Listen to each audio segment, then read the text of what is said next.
अस्सलामु अलैकुम वरहमतुल्लाहि वबरकातुहू। आज हमारा मौजू है हरूफ शमसी और हरूफ कमरी। अरबी कायदे के मुताबिक अरबी से उर्दू में आने वाले हरूफों को दो अक़साम में तकसीम किया जाता है, एक शमसी हरूफ, दूसरे कमरी हरूफ।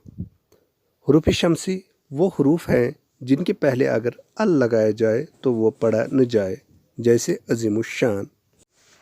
इसी तरह मुंतखब तवारीख अल के बाद जब हरूफ शमसी आएंगे तो वो मुशद्दद होंगे, यानी कि अल के बाद जो हुर्फ आएगा वो शमसी अगर होगा तो उस पर तशदीद लगाई जाएगी।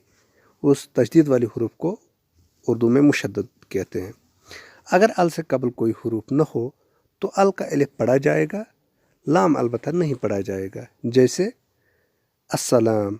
यहाँ पे हम अल सलाम नहीं पढ़ेंगे क्योंकि अल के बाद जो हुरूफ है वो शमसी हुरूफ है, वो शमसी हुरूफ है और मुशद्दद है, तो इसलिए हम यहाँ पे लाम नहीं पढ़ेंगे और लाम की आवाज़ जो है वो गिर जाएगी।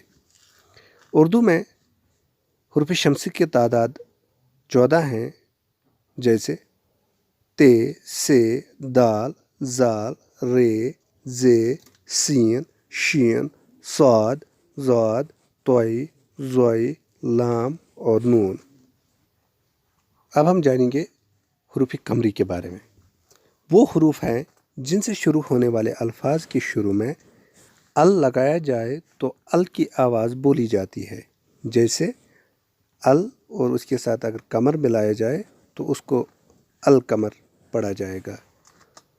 उर्दू में हरूफ कमरी की तादाद भी 14 हैं। वो यूँ हैं: बे, जीम, हे, खे, ऐन, गैन, फे, क़ाफ, काफ, मीम, वाव, हे, छोटी ये। इसके साथ ही आज का ये हमारा मुख्तसर दर्स ख़त्म हुआ। हम फिर हाज़िर होंगे एक नए दर्स के साथ। तब तक के लिए अल्लाह हाफ़िज़, अल्लाह निगहबान।